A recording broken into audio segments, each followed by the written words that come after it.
Hello students, today we are going to discuss the gravitation. In this we are going to study Newton's law of gravitation, or it is also called universal law of gravitation.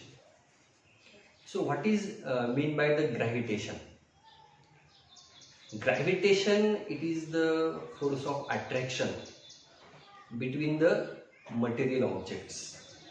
When you consider any two material objects, then there is a force of attraction between these two material objects, and that force, that is called the gravitation.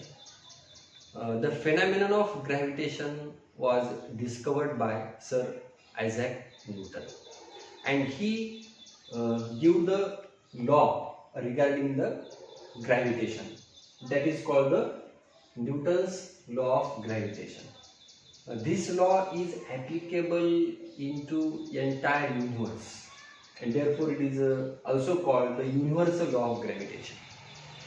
So according to the Newton, every particle of matter attracts every another particle of matter with a force, and that force is directly proportional to the product of their masses and inversely proportional to the square of the distance between them. So this is the statement for the law.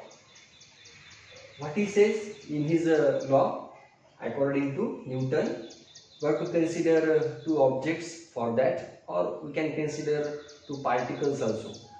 Suppose these are the two bodies or two objects having the masses, suppose m1 and m2. These are the centers, suppose c1 and c2.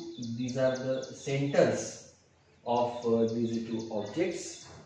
These are the objects of uniform shape, therefore their centers are at their geometrical centers. Okay, and small d, it is the distance between these two centers of the objects. So small d, it is the distance between the centers of these two objects. Okay, and F, it is the force of attraction between the two objects. Okay, now according to the statement, what he says in his statement, according to the Newton's law of gravitation, these two objects attract each other with a force. Suppose capital F, it is that force by which these two objects attract each other.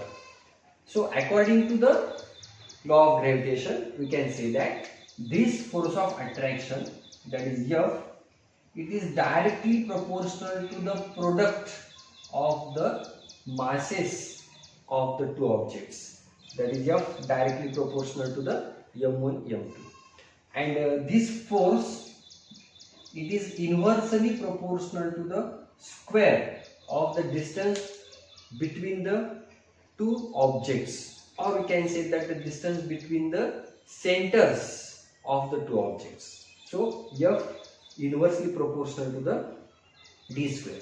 So when we combine together, then we can write like this: F, it is directly proportional to m1 m2, and it is inversely proportional to d square.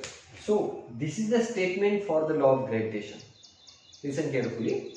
According to the Newton's law of gravitation, we can say that this force of attraction or force of gravitation, we can say that it is directly proportional to the product of the masses of the two objects, and this force, it is inversely proportional to the square of the distance between them. Again, we are going through the statement.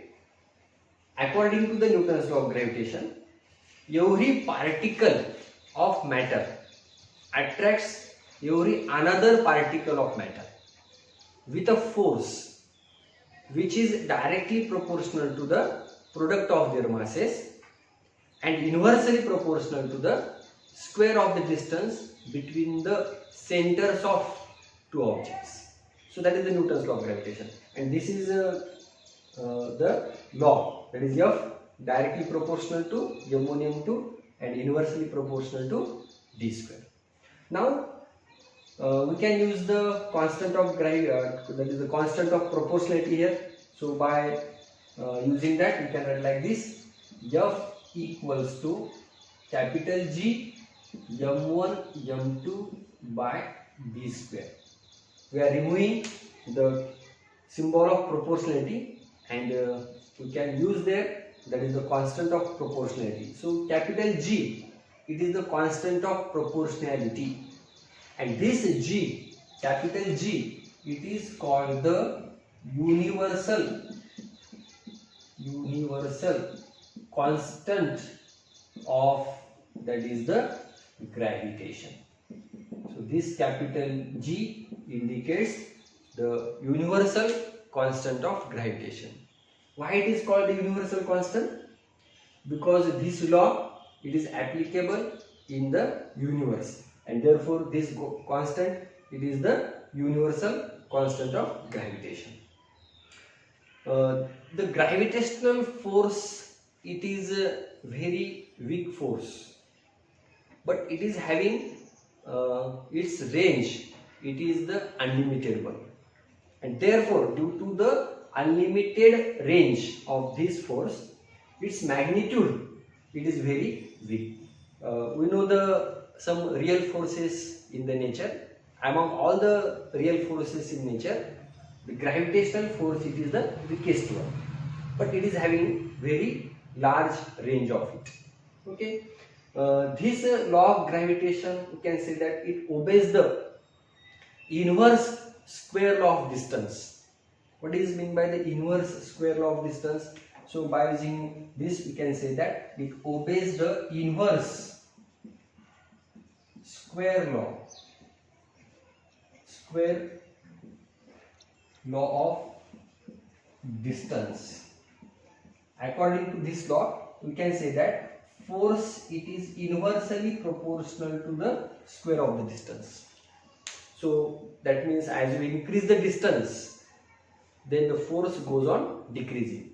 So if we increase the distance between these two objects, then how it affects the force of gravitation? Okay, so if we double the distance, between these two objects, then the force of gravitation, it is decreases by the factor of 4, because here it is the square of the distance. So if we increase the distance between any two objects by the double amount, then the force of gravitation, it is decreased by the factor of 4. And what happens when we increase the mass of the object? So if we double the mass of an object, then according to this law, we can say that the force also get doubled. Okay, so if we increase the mass, that means if we double the mass, then force also double, and if we double the distance between the two objects, then the force of gravitation, that is decreases by the factor of 4. Okay, this capital G, that is the universal constant of gravitation, it is having the value that is equals to 6.673 into 10 raised to power minus 11. It is the magnitude. And what is the unit for constant of gravitation? That is Newton meter square per, that is the kilogram square. So how we can write the unit for constant of gravitation? Okay, for that purpose, we can make the relation for capital G. So according to the formula, so that G equals to, that is the constant of gravitation, that is equals to, we can write like this: F into d square upon m1 m2. So in SI system, what is the SI unit for constant of gravitation? In SI system, force, it is measured in that is Newton. So for the force, we can use the Newton. Distance, having the unit meter, here is the square, so we can write like this, meter square, and masses, they are measured in kilogram in SI system. So kilogram into kilogram, that is the kilogram square. So we can write like this, kilogram square. Okay, so what is the SI for constant of gravitation?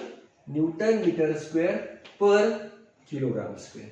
And in a CGS system, so if we want to write the magnitude of constant of gravitation in CGS system, then we can use the unit, that is the dyne centimeter square per gram square.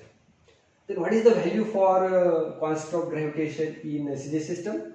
This is the value for constant of gravitation in SI units, 6.673 into 10 raised to power minus Newton meter square per kilogram square.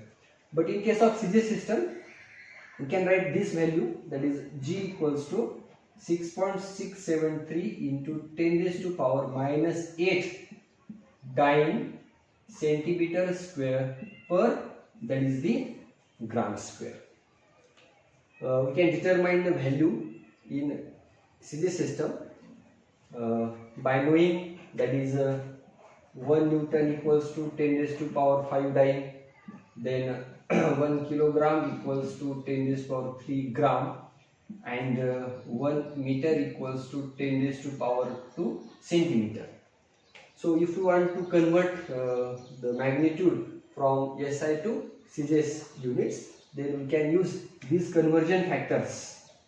We have to use these conversion factors, that is we can convert Newton into, that is the dyne, by using this 1 Newton equals to 10 raised to power 5, it is the dyne. Then 1 kilogram, that is equivalent to 10 raised to power 3 gram, and 1 meter, that is equivalent to 10 raised to power 2 centimeter. So if we want to convert from SI to CGS units, then we can write like this, that is G equals to 6.673 into 10 raised to power minus 11 into, for the conversion into the CGS units, Newton to dyne, that is 10 raised to power 5, then meter square to centimeter square, square is there, so 10 raised to power 4, and kilogram to gram. Okay, so we can convert kilogram to gram, that is 1 kilogram equals to 10 raised to power 3, so into 10 raised to power minus 6, and by calculating all these powers, so minus 11, minus 6, minus 17, and 5 plus 4, that is the 9, so we get, that is 6.673 into 10 raised to power minus 8, so that is the dyne centimeter square per gram square. So by this way we can convert from SI to CGS units. So this is the constant of gravitation. Okay, again one condition is there.